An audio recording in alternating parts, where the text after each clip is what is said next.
Hey everyone, Brennan Sander here. How are you? Thanks so much for joining me and welcome to an album ranking for the band Angel. They're a 70s punk rock band that in my opinion is one of the most underrated bands out of the 70s. They were discovered by Gene Simmons of Kiss. They were signed to the same label, Casablanca Records, known for their flamboyant style and also their white satin outfits. The band has had three distinct eras. The original heyday from 75 to 81.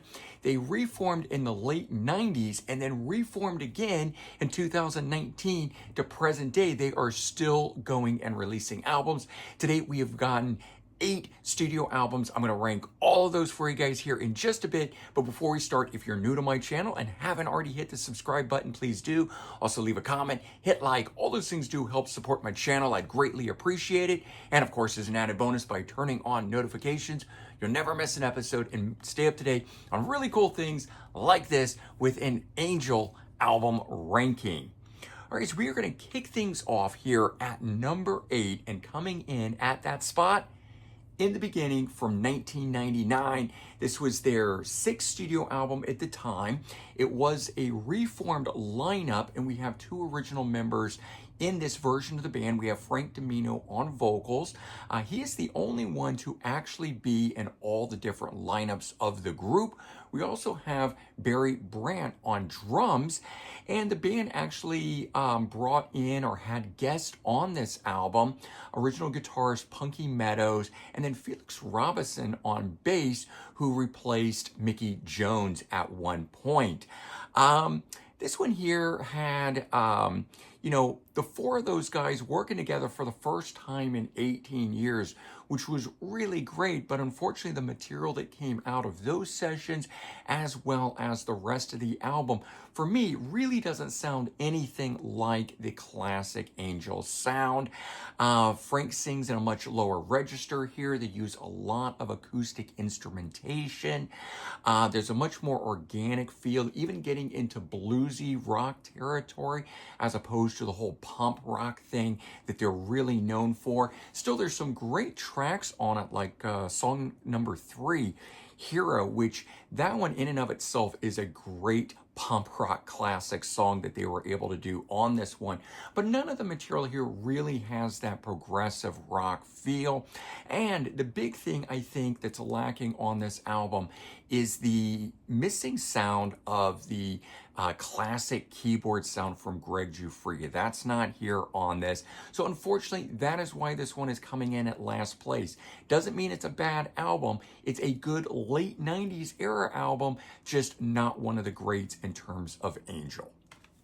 Okay, so coming in at number 7, Once Upon a Time from 2023. This is their 8th studio album. It's their latest album to date, and hopefully not the last, because the band has been on fire since returning in 2019.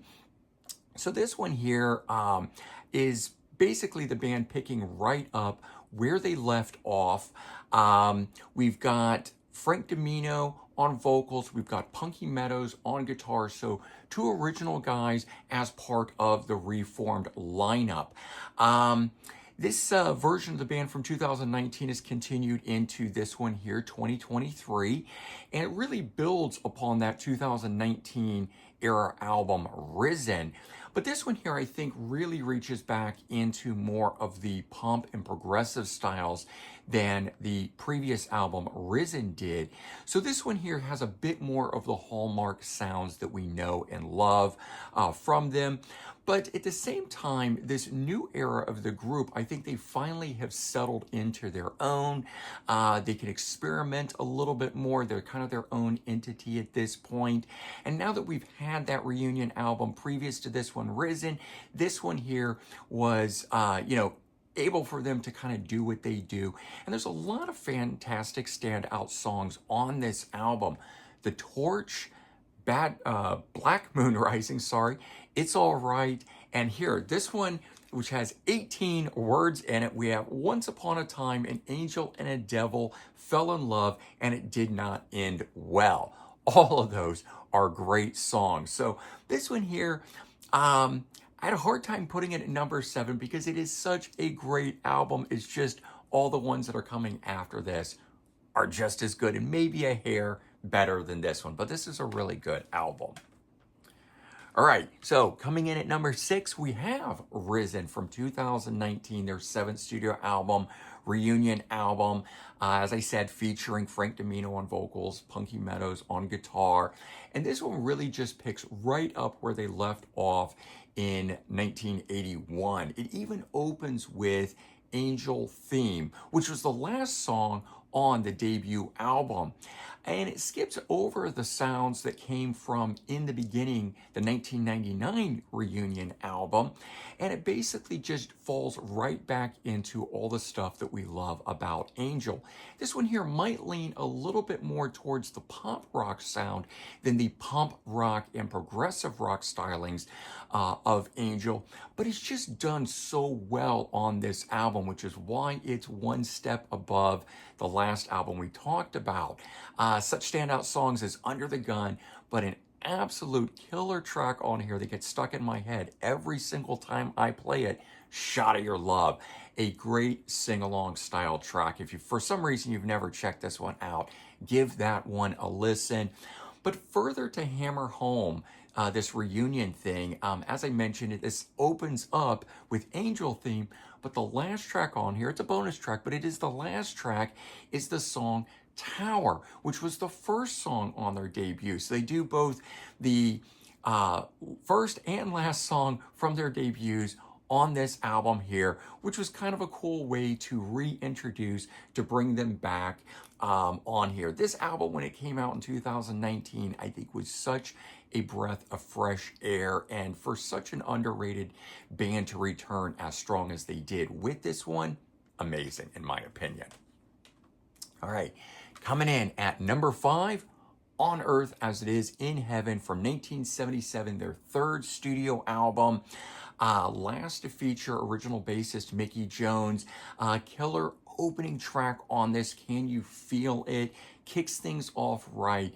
It's maybe the hardest rockin' song that they had done to this point, but it kind of really introduces where the band is going to be going forward and being different than what we were hearing on the previous 2 albums.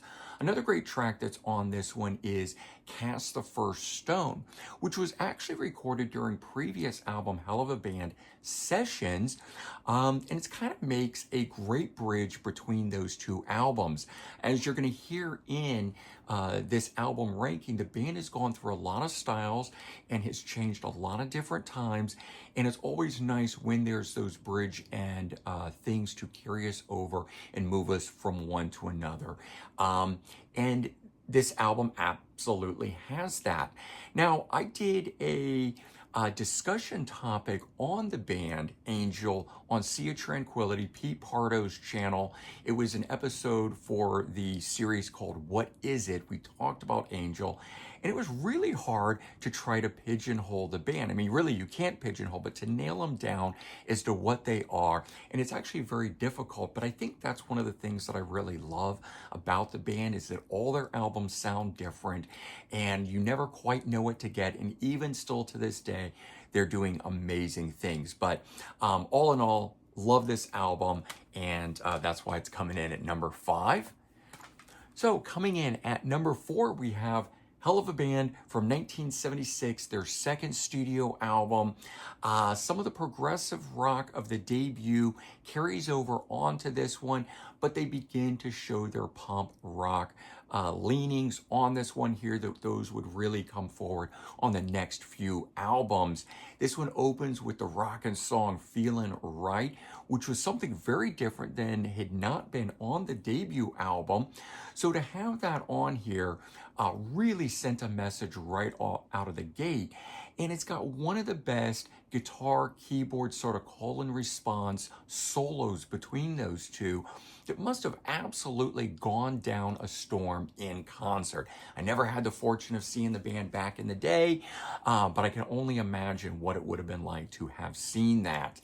And second track on here, called The Fortune, is one of the ones that leans back into that progressive rock sound of the debut, carrying it forward.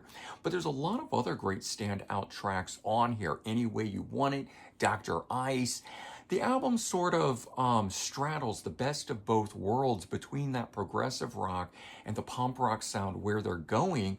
And so the album itself doesn't really linger very long on either one or the other, sometimes making it a bit hard to define this particular album.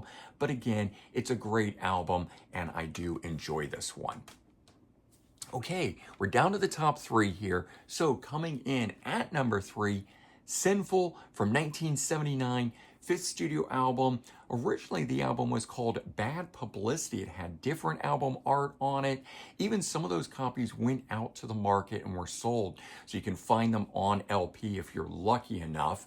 But this one here is often considered the band's most pop effort. It was maybe their most commercial attempt effort, and it's kind of crazy that they didn't break through with it, because it is that kind of an album that you would have expected would have really broken the band through. And I think all the stuff that's on here is really polished to the right level that the band should have broken through. So, you know, there's always mystery behind some of these great bands as to why they never got catapulted into the next level. We could debate that forever. We certainly did on Sea of Tranquility during the What Is It episode. Fantastic standout songs on this album here.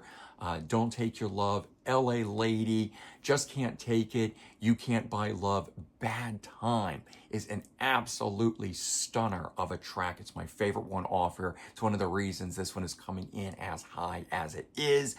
All 10 tracks, though, start to finish on this, are absolutely great. Even with it leaning more in the pop direction, this is a fantastic album. Okay, coming in at number two, White Hot from 1978, fourth studio album. First to feature new bassist Felix Robinson, who was taking over from Mickey Jones. The album features the band's highest charting hit, Ain't Gonna Eat Out My Heart Anymore, which was a cover of the Young Rascals song. This song would climb to number 44 on the Billboard Hot 100, almost giving them a top 40 hit. The rest of the album, though, the songs that they did right, I actually think are even better. Don't Leave Me Lonely, my personal favorite track of all the Angel songs. Hold Me, Squeeze Me is on this one. Over and Over, Stick Like Glue, very solid album start to finish on here. The band runs through a lot of different styles. You get a little bit of everything. You get some of that progressive rock, the punk rock, you get straight ahead rock on here, a little bit of that pop flavoring, but it's all done so perfect on it, which is why this album comes in at number two. All right, and the number one album, I don't think is any surprise, the self-titled debut from 1975, the most progressive rock sounding of all of their albums, at least in my opinion. Far less of the pop rock sound that they would develop starting on album 2 and going forward that we would hear a lot more, and it's kind of really their true sound.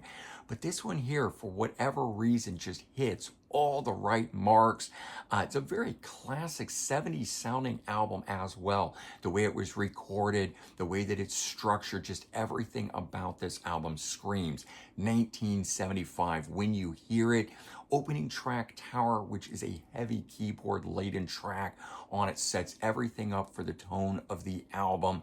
Other great, fantastic standout songs on here, Long Time, Rock and Rollers. And then what's really cool is tracks 6 through 8 on here segue to form a 10-minute mini suite. So Sunday Morning, On and On, which is absolutely stand out, and the song Angel Theme. Remember the song Tower and Angel Theme, which bookend the newer album that they did, Risen, when they returned.